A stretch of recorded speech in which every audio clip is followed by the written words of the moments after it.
نحمده ونستعينه ونستغفره ونعوذ بالله من شرور أنفسنا ومن سيئات أعمالنا من يهديه الله فلا مضل له ومن يضلل فلا هادي له وأشهد أن لا إله إلا الله وحده لا شريك له له الملك وله الحمد وهو على كل شيء قدير والصلاة والسلام على سيدنا ورسولنا وحبيبنا محمد وعلى آله وأصحابه أجمعين وعلى من تبعهم بإحسان إلى يوم الدين ثم أما بعد يا أيها الذين آمنوا اتقوا الله حق تقاته ولا تموتن إلا وأنتم مسلمون يا أيها الناس اتقوا ربكم الذي خلقكم من نفس واحدة وخلق منها زوجها وبث منهما رجالا كثيرا ونساء واتقوا الله الذي تساءلون به والأرحام إن الله كان عليكم رقيبا يا أيها الذين آمنوا اتقوا الله وقولوا قولا سديدا يصلح لكم أعمالكم ويغفر لكم ذنوبكم ومن يطع الله ورسوله فقد فاز فوزا عظيما.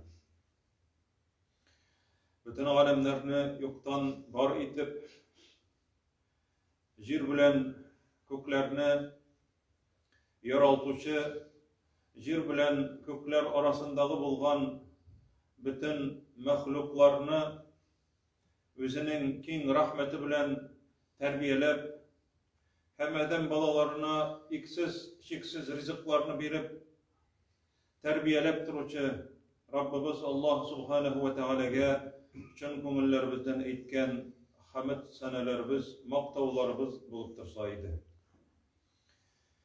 Süýükli Peygamberimizge Muhammed sallallahu aleyhi ve sellemge köngüllerimizden türünden çıkan, yaratıp eğitilgen salavatlarımız erişip tursaydı.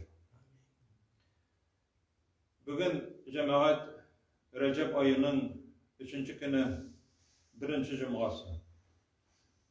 Allah Subhanahu ve Teala şu haram bolgan, yani izgi bolgan ayda, şu cuma günlerinde hem kalgan günlerde özünün rizalığı için izgi amellerini kılıp, özünün koşkanlarını ötep, tıyganlarından tıyılırga, tıyılmagan kişilerge tıyıla başlarga şu izgi ayını bir sebep olsaydı. Allah Subhanahu ve Teala eyte İnne giddete'ş-şuhuri indallahi 12 şehran. Tevbe suresinin 36. ayeti cemaat. Allah Teala karşısında aylar 12 idi. 12 şehran.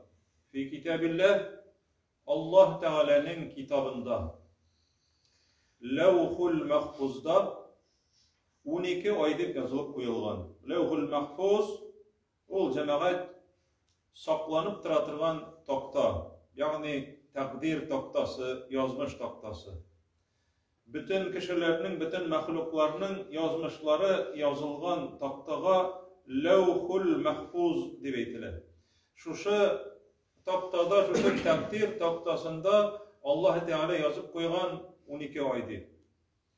Şuşular arasında minha arba'atun hurum. Şuşularının dürtüsü de haram. Dürtüsü izgi ay.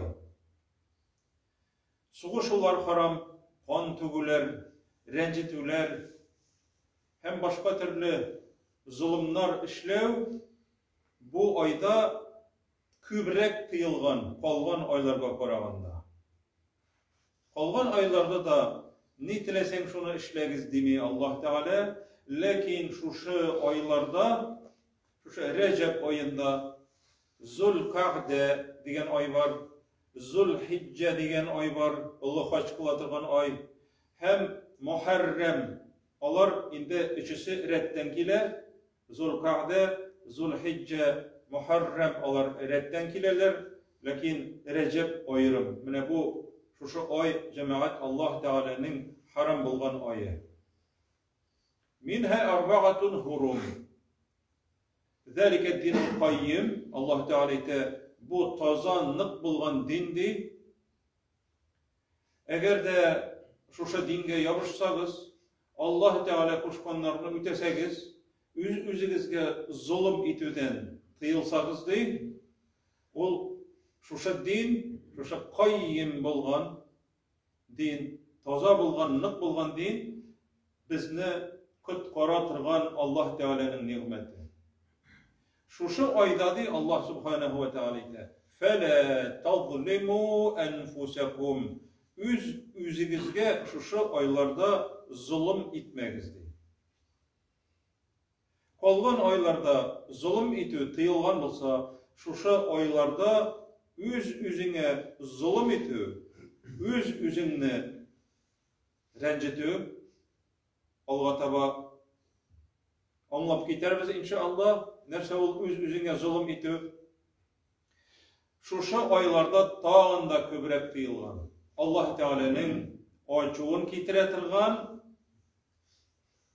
eyber bulup tura. Günahlı ameller bulup tura. Şu aylarda günah işliyor.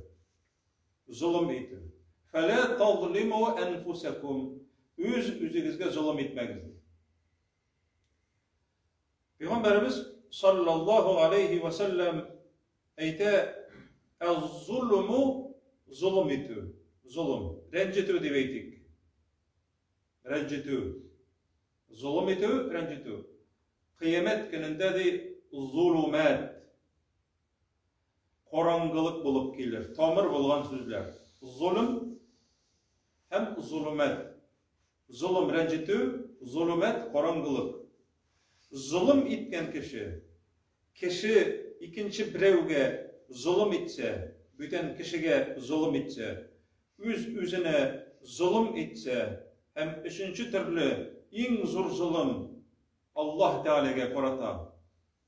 Ol korangılık bulacak eden balası için. Bir zulüm var, bir zulüm. Üzüne zulüm etkenini Allah Teala kıyamet gününde tilegen kişisine gafu iterge mümkün.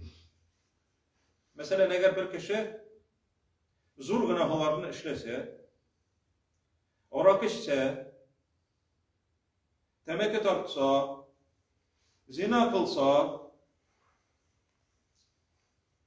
atış oyunlara oynasa, Bismillah etmişi soyulgan hayvan itlerin aşasa, bunlar cemaat zor günahlar. Zor günahlar. Allah Teala bunlarını özünün rahmeti bilen keçirirge mümkün, gafu iterge mümkün. Ayeti var. فَيَغْفِرُ لِمَنْ يَشَاءُ وَيُعَذِّبُ مَنْ يَشَاءُ Tilegen bendesin Allah Teala di, şu günahlar için gafu itedi. Tilegen bendesin di gazap kıydı. Bu sırna da cemaat tınışlanırga gerek mi? Demek eli ümit var iken deyip. Elbette ümitlenirge gerek. Ümitlene tırgan kişi lakin ümitlene tırgan kişi bakçasın sokalı aşlamaların kirte onlarsın yakşılap eli yakşı berenginin sortlarını da saylap kına oturta onlarsın jey boyu koru mine bu ümitlene mine bu ümit deyip atalar. Bakçama bir nesede çıkıp da koramayca, iş kertmeyce, aşlamalar kertmeyce, yakşı ırgıklar oturtmayca, onlarsın tüplerin yumşartmayca, kırtkışların ağılamayacağına ümitlenip duru, yüzünüz bilesiz cemaat bu akıllılık galemeti bulmayı. Allah Teala فَلَا تَظْلِمُوا أَنْفُسَكُمْ Yüzünüzge zulüm etmeyiz degende yüzümüzge karata ulu günahlarını işlep yüzünüzünü rencitmeyiz, ulu günahlı bulmağız deyim. Bu cemaat yüzümüzge karata zulüm. Eğer bir kişi künleşti, künleşi ol zulüm, kimge ol zulüm, yüzüne zulüm itiyor. Üzüңə üzüң zulm итәсең. Ни өчен? Чөнки син үзең эшләгән изге гамәлләрне үзең яндырасың. Көнләшү ул җәмәгать үзеңнең гамәлләреңне үзең яндыру дигән сүз. Чөнки Пәйгамбәрбез саллаллаһу алейхи ва саллям әйтте: "Әл-хасаду тәъкулул хасанат." Көнчелек изге гамәлләрне ашый. Кәмә тәъкулун нарул хатаб. Утынны ашаган кебек. Шуңа күрә җәмәгать зулм итү дигән вакытта беренче үзебездән башларга кирәк, үзебезне якларга, үзебезне сакларга. Әгәр дә инде көнчелек аркасында кешегә җәмәгать берәр зыян итсәң, булса инде кешегә карата була зулм. Пәйгамбәрбез саллаллаһу алейхи ва саллям кешеләргә карата эшләнгән зулмын гафу ителмиде. Аллаһ Тәгалә гафу итми. Куркыныч әйберләрнең берсе. Син зур гынаһларны эшләсәң, кыямәт көнендә Аллаһ Тәгалә үзенең рәхмәте белән гафу итәргә мөмкин. Теләсә газаплый. Ләкин әгәр дә бер кеше икенче берәүне, мөселманлыгына түгел, кайбер кеше уйлый, мөселманны рәнҗетергә ярамый. Калганнарын ярый ди. Юк җәмәгать. Мөселманны да, башка бүтән диндәгеләрне дә, башкаларны да рәнҗетсәң, шушы кешеләр җәмәгать рәнҗегән кешеләр килеп синнән бәхиллек сораячаклар. Пәйгамбәрбез әйтте саллаллаһу алейхи ва саллям: "Менә бүген ди, берәрегезнең ди, берәр икенче кешегә ди, рәнҗеше булса ди, бүген бәхиллек сорасын ди. Иртәгә алтын да, көмеш тә йөрми торган вакыт килеп җитә ди, ягъни иртәгә ахирет. Анда алтын да, көмеш тә йөрми ди, шушы вакытта ди, изгелекләрегез белән бәхилләшергә туры килер." Җәмәгать, әгәр уйлап карасаң, тәннәр чымырдап китә торган бик зур куркыныч әйбер. Аллаһ Тәгалә көне-төне Аллаһ Тәгаләдән гафу сорасаң да, бер нинди гафу юк. Кешене рәнҗетү сәбәпле. Шушы кешенең үзеннән барып гафу сорагынчыга хәтле, мине гафу ит дип әйткәнчегә хәтле, теге кеше гафу иткәнчегә хәтле бер нинди гафу юк. Төнге намазлар укысаң да, көндезләрен ураза тотсаң да, көнне-төне Коръән укысаң да, кешене рәнҗеттең икән, малын алдың мәсәлән. Рәнҗетү ул тотып кыйнау, типкәләү генә түгел җәмәгать. Телең белән рәнҗеттең, гафу сорамадың. Аннарысы. Кешенең малын алдың, кайтармадың. Кешедән бурычка алдың, кашып рисен кайтармыйсың. Кешене кулың белән рәнҗеттең, яки малын алдың, үзе күрмәгәндә, белмәгәндә, ягъни урлау. Яки хәйлә белән, берәр ничек хәйлә белән дусларың аркылы ниндидер бер связьләрең аша документлар ясатып, аның малына ия булдың.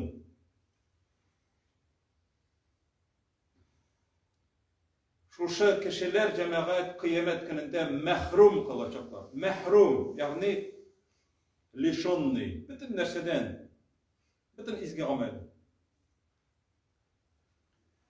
Пәйгамбәрбез саллаллаһу алейхи ва саллям Муаз ибн Җабалны Йәмәнгә җибәргән вакытта, анда христианнар анда җибәргән вакытта күп насихатлар әйткән. Телеңне тый дип әйткән, ягъни кешене рәнҗетә күрмә, ягъни уйлап кына сөйлә, үлчәп кенә сөйлә һәм башкалар. Һәм шушында әйткән: "Иттaqi da'watal mazlum." Зулым итә күрмәде. Рәнҗетелгән кешенең дуасыннан саклан дигән. Рәнҗетелгән кешенең дуасыннан. Тегендә христианнар, христиан булсын, яһуд булсын, берәрсе рәнҗеттең икән, haksızga, ateist bulsun, bütüne işanmayın. Mecusi bulsun, ya ki Buddhist. Bütün din, ellen indi. Ullap çıkarılgan din tutatırgan, ya ki din tutmaytırgan kişi bulsun. Peygamberimiz aytdı, rencite kurma, birsin dedi. Çünkü de, eğer rencigen kişi de, kalbi bilen de, dua kılsa de, renciş. Allah Teala barber kabul edecekti. Müslüman mı ol, yok mu? Allah Teala koramı, rencittin iken, tege rencigen kişi Müslüman mı, kafir mi, münafık mı, müşrik mi, tilesekin bulsun. Rencişin duasın Allah Teala kabul eder. Çünkü de Allah Teala bilen rencigen kişinin orasında perde yoktu. Pregrada yok. Korkunç şey bir cemaat. Şu an göre Peygamberimiz özünüz bilesiz, bir vakitte da kişiye yönsiz, gerekmetirgan boş sözler silep, kengeşler vermeyi. Rencitilgen kişinin rencişinden saklandı. Muaz ibn Cebel'ni Yemen'e jibergen vakitte elçi ettirip, напутственные слова, yani özünün ilçesine hayırlı yollar tilep, jibere tileklerin tilep, kengeşlerin bir. Hem Peygamberimiz sallallahu aleyhi ve sellem şu zulüm etüni Allah Teala şu rencigen kişi bilen iki araba kirmi, rencitişken kişiler birbirlerin gafu etkençige hadli Allah Teala onlarını cennetke kirtmeyi. Bakillete. Şu an göre bu cemaat mine şu oy o bizge ders bulurga teyiş. O bizge tüzelirge, üzgerirge, tövbege kilirge, bakilleşirge mine ol şu şunday izgi oy. فَلَا تَظْلِمُوا ف۪يهِنَّ أَنْفُسَكُمْ Allah Teala emir bir beyte. Şu ayda da Recep'te, Zulkagde'de, Zulhicce'de, Muharrem'de 4 ayda şu ayda ayrıca da üz-üzüge zulüm etilen saklanınız. Demek birincisi üz-üzüne günahlarını işlep, özünün dereceni düşürür. Kişiler, ikincisi kişilerin rencetü. Cemaat en zorusu busa gafu itilmeytirgan, bütünley gafu itilmeytirgan. Eğer ol günahını işlegen kiliş, bu dünyadan kişi kitip bara iken, ol kişiye gafu yok. Garantiyi verip eytip bula, üst sözümüz bilen eytmeybiz, ol cemaat şirik. Allah Teala'nı birer nerse bilen tinlev. Gıybet etti. Biz Allah Teala'ya gıybet kılabız. Allah Teala'ya tiyişli bulgan gıybet etini başkalarına eğer de bağışlasa kişi, ol kişi şirk kılgan bula. Allah Teala ite inna Allaha la yaghfiru en yushraka bihi. Allah Teala gafu etmedi, yüzü bilendi. Nerseni de bulsa, kim ne de bulsa da tiyizlegen dedi, çalıştırganlar. Kişi kızıksınıp buna jurnal alıp, gazet alıp, şundan goroskoptan okurga mümkün. Tekşirip qaraymayli dürüst miken deyip cemaat. Tekşirip qaraymayli dürüst miken deyip oku yaramay. Çünkü sen indi hazır şirkке kirdin. Yıldızlar sili deyip ışanasın. Yıldızlar eyte, yıldızlar kileşekni eyte deyip ışanasın. Sen indi hazır Allah Teala'ya ışanmavuşu bulasın. Allah Teala ite bir kimne de kileşekni eytmedi. Minine bilem kileşekni deyip.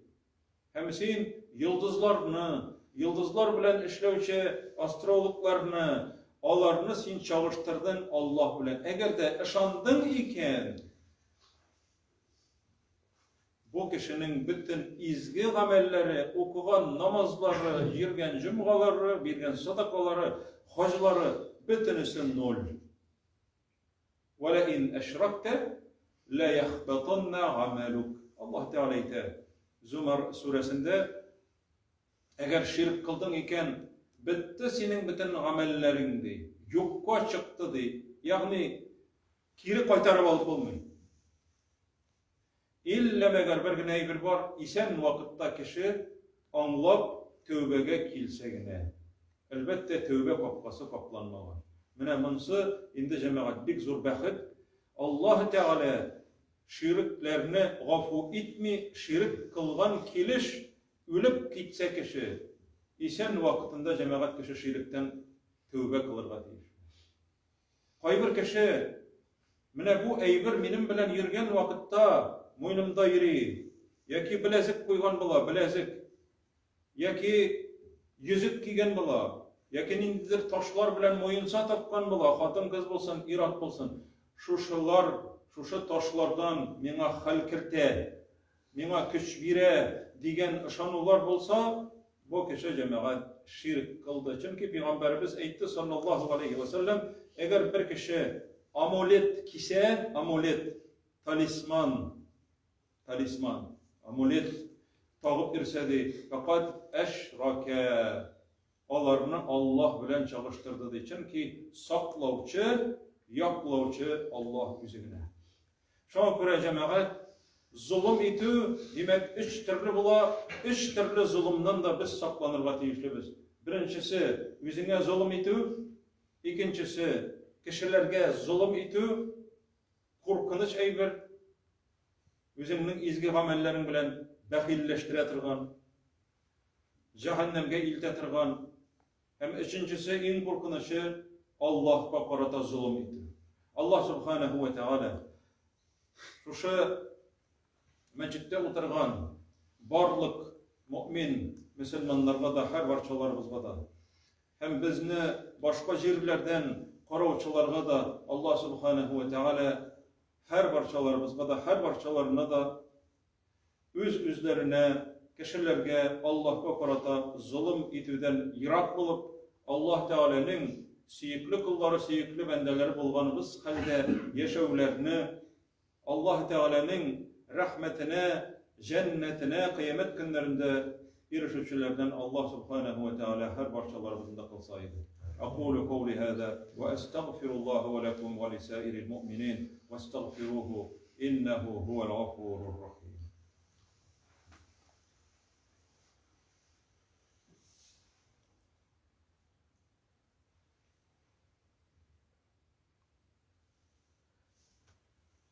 الحمد لله رب العالمين والصلاة والسلام على رسوله محمد وعلى آله وأصحابه أجمعين. إن الله وملائكته يصلون على النبي يا أيها الذين آمنوا صلوا عليه وسلموا تسليما. اللهم صل على محمد وعلى آل محمد كما صليت على إبراهيم وعلى آل إبراهيم إنك حميد مجيد. اللهم بارك على محمد وعلى آل محمد كما باركت على إبراهيم وعلى آل إبراهيم إنك حميد مجيد. إن الله يأمر بالعدل والإحسان وإيتاء ذي القربى وينهى عن الفحشاء والمنكر والبغي يعظكم لعلكم تذكرون. فاذكروا الله الجليل العظيم يذكركم واشكروه على نعمه يزدكم ولذكر الله أكبر والله يعلم ما تصنعون. وأقيموا الصلاة.